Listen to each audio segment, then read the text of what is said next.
오늘 말씀의 제목은 날마다 크리스마스. 저는 이 표현이 너무 좋았어요. Every day is Christmas. 날마다 예수 그리스도가 우리 안에서 태어나는, 내 곁에 있는 사람들 그 10년 가운데 속에 우리 주님께서 임하시는 크리스마스가 되었으면 좋겠다. 이런 사모함으로 말씀을 준비했습니다. 날마다 크리스마스. 오늘 우리가 함께 묵상하려고 하는 본문은 누가복음 2장의 말씀인데, 이 땅에 구주로 오신 예수 그리스도의 성탄에 관한 말씀입니다. 그런데 우리 주님의 성탄을 보면 온통 뜻밖의 내용으로 가득 채워져 있습니다. 앞쪽에 나오는 1절부터 7절까지의 말씀을 보면 뜻밖의 장소, 아무도 예상하지 못한 구유라는 장소에 오신 아들 하나님의 성탄을 기록하고 있고, 뒤쪽에 나오는 8절부터 20절까지의 말씀에서는 뜻밖의 사람들, 아무도 예상하지 못했던 첫 번째 예배자에 대해서 기록하고 있습니다. 하나님이 이 땅에 오시는데 그분을 처음 경배하는 사람들이 목자들입니다. 그 당시 가장 천한 부류의 사람들로 여겨졌던 목자들을 통해서 이 땅에 오신 하나님이 처음으로 경배를 받으시는 거예요. 뜻밖의 장소와 뜻밖의 사람들 사이에서 이루어진 성자 하나님의 성탄, 여기에 성부 하나님의 분명한 의도가 있지 않겠습니까? 우리에게는 뜻밖의 일이지만 하나님에게는 분명한 의도가 담겨 있었다. 2024년 성탄의 아침에 그 부분을 함께 묵상하면서 오늘 우리에게 주시는 하나님의 음성을 함께 드리려고 합니다. 요셉과 만삭의 마리아가 베들레헴에 도착했을 때 7절 말씀에 보면 여관에 있을 곳이 없었다, 이렇게 말을 합니다. 그 당시에 여관은 일반적으로 2층 구조로 되어 있는데 2층에는 사람들이 기거하는 방들이 여러 개 있었고 1층에는 그들이 타고 온 짐승들을 묶어두는 구조입니다. 그런데 요셉과 마리아가 그 여관에 도착했을 때 이미 2층에는 사람들이 가득 차 있었고 만삭의 여인이 해산을 앞두고 있는데도 단 한 사람도 긍휼한 마음으로 자신의 자리를 내어주지 않은 것이지요. 그때나 지금이나 참 매정한 세상입니다. 어려운 상황 가운데 있는 사람들을 돌아보는 기보다는 그저 내 안위와 내 평안함이 언제나 우선이지요. 우리 그리스도인들은 그렇게 살도록 부름받지 않았습니다. 우리 주님을 언제나 모셔드릴 수 있도록, 우리 주님이 작은 소자와 같은 모습으로 언제든지 나타날 수 있는 줄 알고 힘들고 어려운 사람들, 그리고 도움이 필요한 사람들, 위기에 처한 사람들을 언제나 먼저 그렇게 돌보고 섬기는 그런 자리로 우리는 부르심을 받은 것이지요. 요셉과 마리아는 어쩔 수 없이 여관의 1층 짐승들이 있는 곳에서 해산의 준비를 할 수밖에 없었습니다. 우리 주님은 가장 불편한 상황에서 짐승들의 악취와 불결한 구유, 여물통이 위에서 태어나신 것입니다. 그러나 이 땅에 오신 예수님이 이렇게 구유에 태어나시는 것은 단지 여관에 자리가 없어서가 아닙니다. 아니, 하나님이 원하시기만 했다면 자기 아들이 태어날 곳 하나 예비하지 못했겠습니까? 우리에게는 뜻밖의 장소지만 이 땅에 오시는 구주가 반드시 구유 위에 누이셔야 했기 때문에 하나님이 분명한 의도를 가지고 그곳에 자신의 아들을 누이게 하신 것이지요. 그럼 그 의도가 무엇일까? 한 사람의 인생을 요약할 때 우리는 흔히 요람에서 무덤까지 라고 표현을 합니다. 근데 예수님의 인생은 어떻습니까? 요람에서 무덤까지 이렇게 요약되는 것이 아니라 구유에서 십자가까지, 이렇게 요약될 수 있는 인생이었지요. 구유가 상징하는 것은 가장 낮은 곳이고 십자가가 상징하는 것은 가장 비참한 곳, 가장 고통스러운 곳을 상징합니다. 그런 면에서 우리 주님의 인생을 한마디로 말하면 구유라고 하는 가장 낮은 곳에서 출발을 하여 십자가라고 하는 가장 비참하고 고통스러운 자리로 향하는 인생 여정이었지요. 그럼 왜 예수님은 구유에 태어나서 십자가 위에서 끝나는 인생을 사셔야만 했을까? 아무리 사람들에게 낮고 천하게 여겨지는 인생이라도 품어주시기 위하여, 아무리 이 세상에서 비참하고 고통스러운 인생이라도 품어주시기 위하여 가장 낮은 구유에서 출발하여 가장 비참한 십자가에서 그 인생을 마치신 게 아닐까, 저는 그렇게 묵상을 했습니다. 여러분 잘 보셔야 됩니다. 바로 여기에 그 주님을 따라가는 우리 성도들이 어떻게 이 세상을 살아가야 되는지, 그 주님의 몸된 교회들이 어떤 사역을 이 땅에서 반드시 감당해야 되는지 너무나 명확하게 보여지는 것이지요. 그 어디에도 자신의 지친 몸과 영혼을 둘 곳이 없는 사람들을 품어내는 성도들과 교회가 되라고 우리 주님의 구유와 십자가를 하나님께서 보여주시는 것입니다. 여러분과 저도 마찬가지입니다. 정말 힘을 다해서 열심히 부지런히 이 땅을 살아가지만 때로는 내가 살아가고 있는 그 삶의 자리가 냄새나고 불결하고 불편한 구유처럼 여겨질 때가 있습니다. 내가 그런 상황에 처할 거라고는 상상도 못했는데 너무나 뜻밖의 상황에 놓일 때가 한 번씩 있습니다. 내가 이런 고민을 하게 될 거라고는 상상도 못했는데, 내가 이런 어려운 상황에 놓일 거라고는 전혀 상상도 못했는데 너무나 뜻밖의 구유 위에 내 인생이 놓여 있은 것처럼 보일 때가 인생을 살다 보면 한두 번씩은 다 있는 것이지요. 그러나 꼭 기억하시기 바랍니다. 온 세상의 모든 것을 다 가지신 하나님의 아들도 구유 위에 누이실 때가 있었습니다. 인자는 그 머리 둘 것도 없다고 말씀하실 정도로 정말 모든 것이 녹록하지 않은 일생을 사셨습니다. 그리고 결국 십자가에 달려 사람들의 조롱과 정죄 속에서 죽으신 것이지요. 그러나 중요한 것은 그 상황 속에서도 우리 주님 아버지 하나님의 뜻을 다 이루셨다는 것입니다. 내 인생이 아무리 구유 위에 놓였다고 해서 하나님의 뜻을 못 이룬다고 생각하지 마시기 바랍니다. 지금 내가 내 머리 하나 편하게 둘 곳 없다고 해서 하나님의 말씀대로 못 사는 것이 절대로 아닙니다. 십자가에 달린 구주처럼 사람들에게 이런저런 오해와 비난을 다 받고 있는 것처럼 억울한 상황 속에 있다고 해서 하나님이 기뻐하신 일을 못한다고 생각하지 마시기 바랍니다. 하나님이 지금 나를 있게 하신 자리가 아무리 뜻밖의 자리라 할지라도 구유 위에 누이신 아기 예수의 모습을 보면서 십자가에 달리신 우리 구주의 모습을 바라보면서 하나님의 뜻과 그분의 말씀을 온전히 이루어가며 그분의 기쁨으로 살기를 원하는 성탄의 아침이 되기를 주님의 이름으로 축원을 드립니다. 지금 이 상황 속에서도 하나님께 영광 돌릴 수 있다. 지금 내 형편 속에서도 얼마든지 하나님의 기쁨으로 살 수 있다. 그걸 우리 주님이 보여주시는 거예요. 그런가 하면 구유에 누이신 아기 예수님의 모습에서 우리가 이런 부분도 볼 수 있어야 됩니다. 12절 너희가 가서 강보에 쌓여 구유에 누워있는 아기를 보리니 이것이 너에게 표적이니라. 아기 예수님께서 그 강보에 쌓여 구유 위에 누워있는 그 모습을 가리켜 표적이라고 말을 합니다. 영어 성경으로 보게 되었지만 sign 이렇게 되어 있어요. 뭔가를 가리키는 표지판, 뭔가를 반드시 보라고 가리키는 그 화살표 같은 역할을 한다는 것입니다. 강보에 쌓여 구유에 누워있는 아기 예수, 그 모습이 무엇을 보여주고 그러면 무엇을 가리키는 것이냐. 여러분 아무리 가난한 사람도 이제 막 태어난 자신의 아기를 짐승이 먹는 여물통 구유에 누이지는 않습니다. 어떻게든지 깨끗한 곳에 눕히고 싶은 것이지요. 여러분의 자녀가 태어났을 때를 생각해 보십시오. 할 수 있는 한 깨끗한 포대로 덮어서 청결한 곳에 눕히지 않습니까? 그런데 아버지 하나님이 자신의 사랑하는 아들 하나님을 이 땅에 보내시면서 짐승이 먹는 여물통, 그 냄새나고 불결한 구유에 누이셨다는 것이지요. 그럼 이게 무엇을 보여주는 사인일까? 여기 나오는 구유는 영적으로 무엇을 상징하는 것이겠습니까?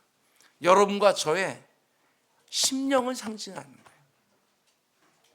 너무나도 불결하고 너무나도 악한 그 악취가 나는 여러분과 저의 영혼, 내 영혼의 상태, 내 마음의 상태를 지금 보여주고 있는 거예요. 이 땅에 아기로 오신 아들 하나님의 이름을 하나님이 친히 임마누엘이라고 불러주셨습니다. 하나님이 우리와 함께 하신다. 내가 네 안에, 네가 내 안에, 성자 하나님이 내 영혼 안에 임하시는 사건, 그게 바로 나의 성탄이에요. 그런데 내 영혼의 상태가 어떻습니까? 깨끗하고 고상하고 너무나도 근사한 향기가 나는 그런 상태가 아닙니다. 내가 나를 너무나 잘 아는 것처럼 온갖 더러운 생각과 의도가 가득하고 이기심과 교만함과 이런저런 욕심이 덕지덕지 붙어 있는 것이지요. 마치 짐승들의 여물통처럼. 그럼에도 불구하고 그런 내 영혼 안으로 우리 주님 찾아오셔서 자리를 잡아주시는 거예요. 그게 바로 그 불결하고 냄새나는 구유에 누이신 아기 예수의 모습이 상징하는 바라는 것입니다. 아무리 더럽고 추한 영혼이라도 문 밖에서 문을 두드리시는 예수님을 나의 구주로 영접하기만 하면 내가 너의 그 불결하고 냄새나는 네 영혼 속으로 들어가 너와 더불어 먹고 더불어 마시리라. 그 메시지를 구유 위에 누이신 아기 예수의 모습으로 아주 분명하게 보여주는 것입니다. 내 영혼이 주님을 맞이할 아주 깨끗한 여관이 되어야지만 주님이 비로소 내 안에 거하시는 것이 절대로 아닙니다. 여전히 내 영혼이 너무나도 불결하고 역한 악취가 나는 구유임에도 불구하고 우리가 그 주님과 함께 동행하기를 사모하고 있다고 한다면 우리 주님은 내 심령 상태가 어떠든지 그거 가리지 아니하고 내 안으로 쑥 들어와서 나의 구주가 되어주시는 것입니다. 더럽고 불결한 내 마음에 딱 자리를 잡으시고 그곳을 가장 깨끗한 곳으로 하나님이 임재하시는 지성소로 만들어 가시는 거예요. 구유를 성전으로 빚어 가시는 것이지요. 그래서 우리가 지금 여기까지 온 거예요.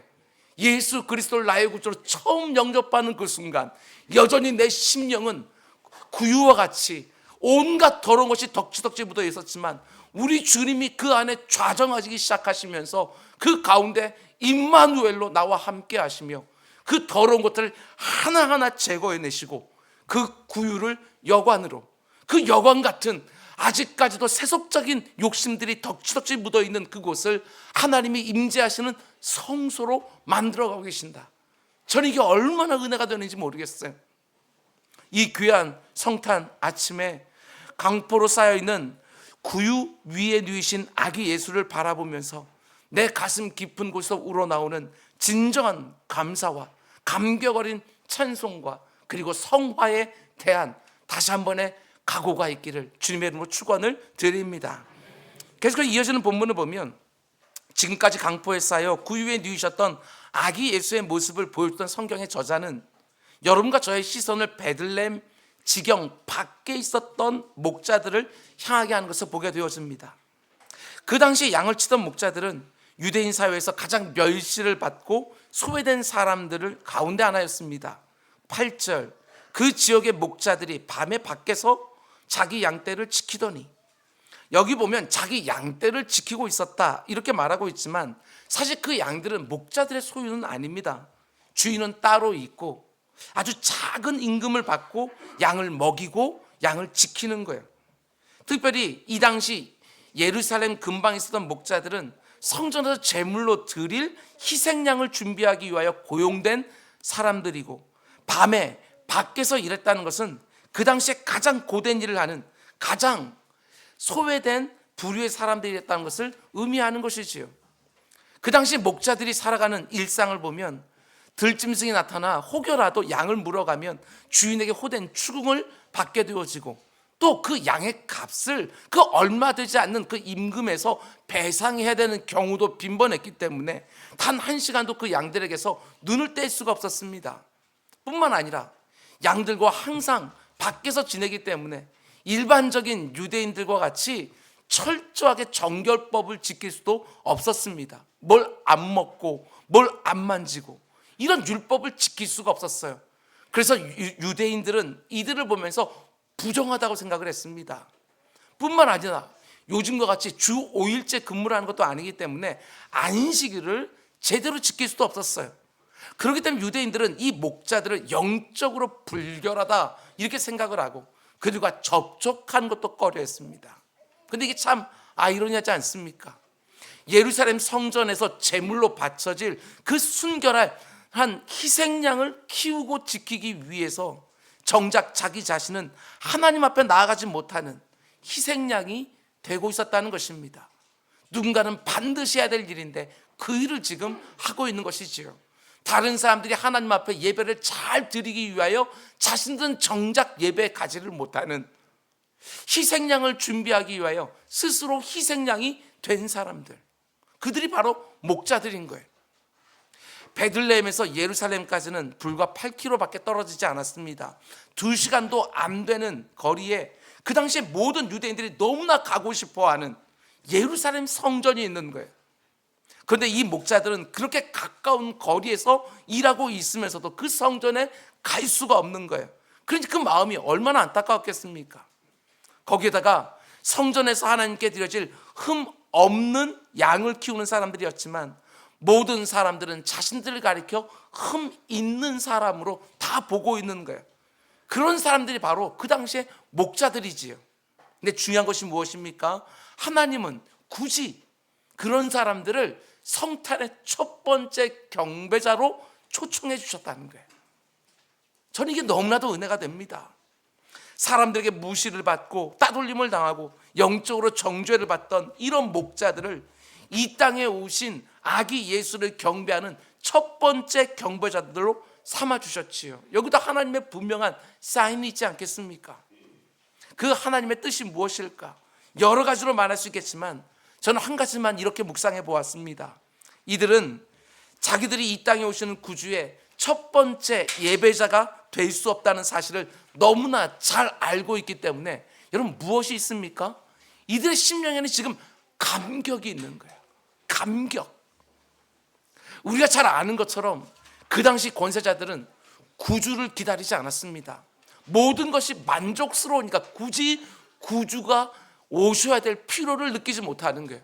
입으로는 메시아를 기다린다, 그들은 늘 그렇게 말을 했지만 메시아가 오셨다는 말을 동방박사를 통하여 처음 들었을 때요, 그 예루살렘 온 시내 소동이 일어났다.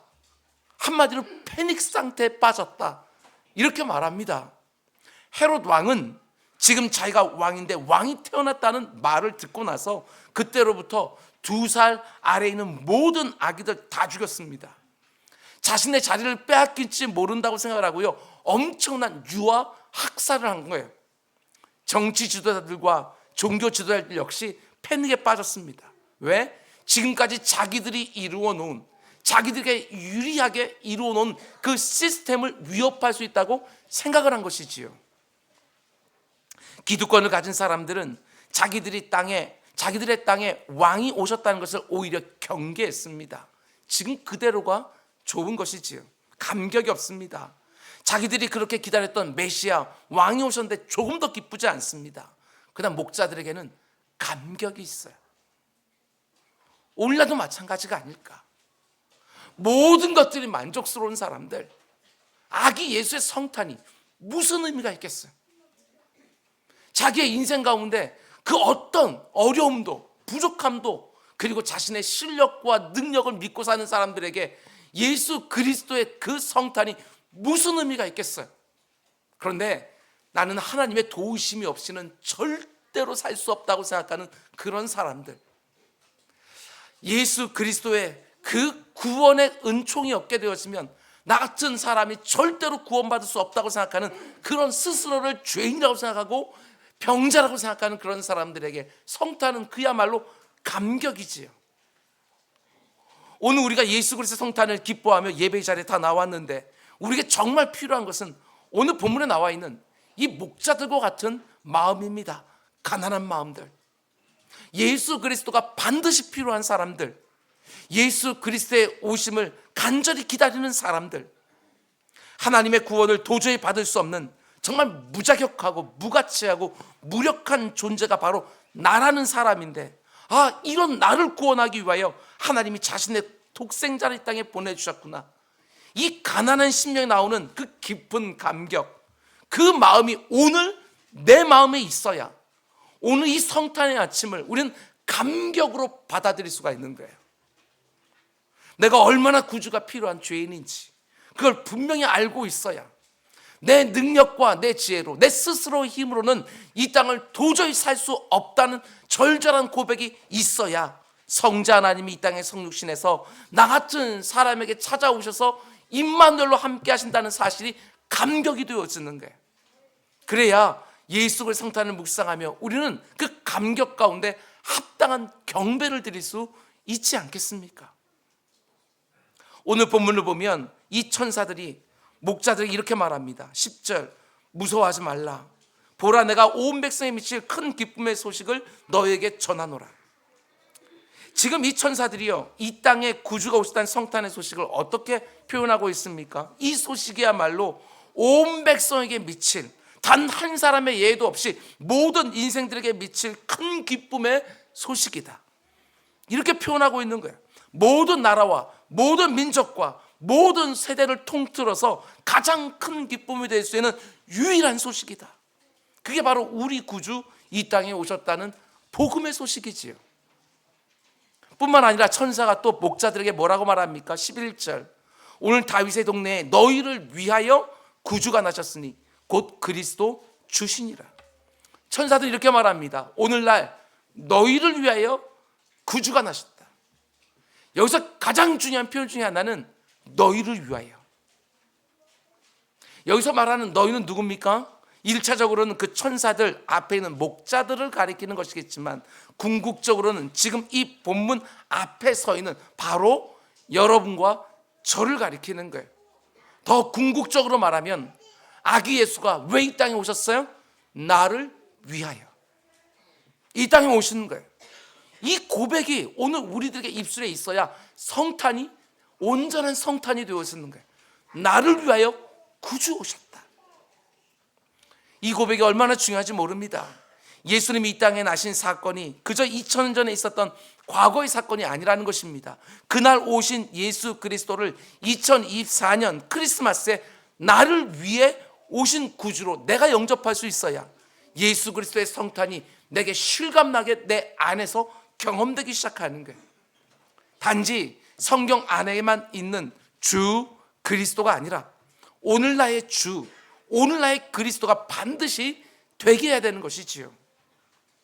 예수 그리스도의 성탄의 사건이 이 땅의 모든 죄인들을 구원하러 오신 우리 구주의 나심이 틀림이 없지만 마치 나 한 사람을 위하여 오신 것처럼 우리 주님이 나를 구원하기 위하여 이 땅에 오셨구나 하고 나의 감격과 나의 신앙 고백으로 터져나오는 아침이 되기를 주님의 이름으로 축원을 드립니다.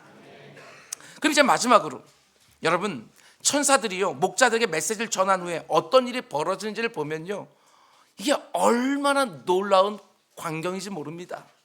13절과 14절 우리 어린 친구들이 봉독해 주었는데 우리 모두가 다 함께 우리 13절 14절 함께 읽겠습니다. 호련히 수많은 천군이 그 천사들과 함께 하나님을 찬송하여 이르되 지극히 높은 곳에서는 하나님께 영광이요 땅에서는 하나님이 기뻐하신 사람들 중에 평화로다 하니라. 아멘. 여러분, 이게 바로 이 땅에 울려 퍼진 첫 번째 캐롤입니다. 우리가 그냥 읽었지만 지금 하늘 성가대 입에서 쏟아져 나오는 진짜 성탄 칸타타지요. 저는 그때 그 장면을 묵상하면서 이게 얼마나 은혜가 되었는지 모릅니다. 생각해 보십시오. 호련히 정말 수많은 천군과 천사들이 하늘 성가대로 쫙 서서 자신의 사랑하는 아들을 이 땅에 아기로 보내주신 하나님을 찬송하고 있는데 그 엄청난 하늘 성가대의 찬송을 듣는 관객이 몇 명이에요? 고작해야 목자들 몇 명. 이게 얼마나 놀라워요. 그것도 그 당시 사람들이 무시하고 경멸하는 그 목자들 몇 명 앞에서 그 수많은 천군과 천사가 갑자기 나타나서 첫 번째 캐롤, 정말 성탄 칸타타를 울려 퍼져주고 있는 거예요. 이게 상상이 되셔요. 베들레헴 지경 밖에서 양을 치던 목자들, 예배를 드릴 수도 없고 유대 사회에서 완전히 버려진 몇 사람을 위하여 갑자기 수많은 천군 천사들이 나타나 너무나 웅장한 성탄 칸타타를 지금 불러주고 있는 거예요.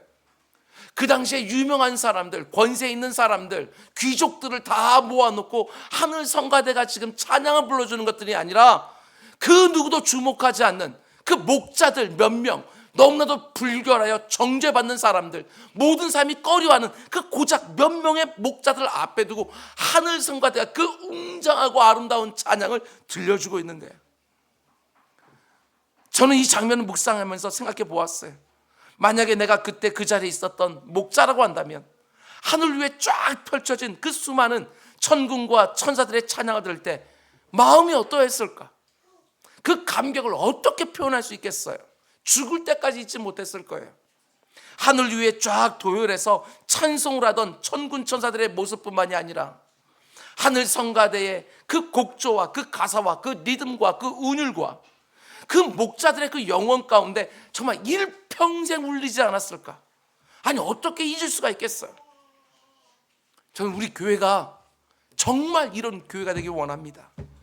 고작 몇 명, 아니 본문에 나오는 이런 목자들과 같은 사람들을 위해서도 온 교회가, 허다한 성도들이 정말 힘을 다하여 그 영혼을 위하여 노래를 불러줄 수 있고 섬길 수 있는 교회, 그게 바로 성탄의 정신 아니겠어요? 우리 교회가 그 어떤 행사를 하든지 이 세상처럼 어떤 효율성만 생각하는 것이 아니라 한 영혼이 정말 천하보다 귀한 줄을 알고 그 영혼을 우리 주님께 인도하기 위하여 우리가 가진 모든 것들을 다 쏟아 부을 수 있는 그런 교회, 그래서 그 영혼의 심령에 우리 구주가 나시는 너무나도 감격적인 성탄이 이루어지게 하는 일에 쓰임받는 교회와 성도가 꼭 되기를 원합니다. 이제 곧 우리 은자교회 연합성가대가 그동안 준비했던 성탄 칸타타를 이제는 부르게 될 터인데, 오늘 이 자리에 누군가의 초대로 마음에는 내키지 않았지만 그래도 그 관계들로 인하여 별 기대 없이 이 자리에 방문해서 예배를 드리다가 너무나도 뜻밖의 주님을 만나는 그분의 크리스마스가 있기를 주님의 이름으로 축원을 드립니다. 아니, 이곳에서 예배를 드릴 때마다 누군가의 심령이 주님을 새롭게 태어나시는 날마다의 크리스마스, 우리가 저녁에 잠들 때는 죽을 것 같이 힘들다가도 아침에 일어날 때에는 내 안에서 예수 그리스도의 생명력이 다시 사방에서 막 몰려오면서 내 안에 임마누엘로 계시는 주님을 다시 한번 느끼면서 아침에 깰 때마다 날마다 크리스마스. Every day is Christmas. 매일매일 내 주변에 있는 사람들을 통하여 우리 주님이 새롭게 태어나시는 날마다 크리스마스. 우리가 살아가는 그 자리에 여러분과 함께 있는 그 영혼들 가운데 속에 꼭 일어나게 되기를 주님의 이름으로 축원드립니다. 우리 기도하겠습니다. 사랑의 주님, 천사들은 오늘을 가리켜 하나님께 영광이라고, 그리고 이 땅에는 평화라고 분명히 말씀해 주셨지만, 아버지 하나님, 이 땅에 하나님께 영광이 되기보다는 그 영광을 가리는 것들이 너무도 많고 하나님의 마음을 힘들게 하는 정말 엉터리 같은 일들이 이 땅 가운데 질비하고, 하나님께서 우리에게 주기를 원하셨던 그 평화는 온데간데 없이 아버지 하루하루 두렵고 근심과 염려와 걱정이 가득한데, 빛으로 오신 예수 그리스도 아기 예수로 말미암아 이 땅에 오늘부터 어둠이 물러가게 하시고 모든 우울과 걱정과 염려가 다 사라지고 그 가운데 새로운 시작이 되어지는 진정한 크리스마스가 이루어질 수 있도록 은혜를 베풀어 주시옵소서. 오늘 이 자리에 아버지 하나님 그저 초대받아 왔는데 말씀을 듣고 예배하는 모습, 그리고 성가대 찬양을 듣다가 그 안에서 우리 예수 그리스도 임하시는 크리스마스를 꼭 경험할 수 있도록 주님 인도하여 주시옵소서. 요즘 이런저런 힘든 일들로 말미암아 그 가운데 속에 아버지 성탄의 기쁨을 조금 더 누리지 못했던 그런 심령이 있습니까? 오늘 성가대 칸타타와 함께 그 가운데 모든 어두운 기운들이 다 사라지게 하시고 하나님께서 주시는 그 새로운 생명력이 아기 예수와 함께 크리스마스로 임하는 놀라운 역사 있게 하여 주시옵소서. 날마다가 크리스마스가 되어지는 아버지 복된 은혜 우리 모두에게 경험되게 하여 주옵소서. 예수님의 이름으로 기도드렸습니다. 아멘.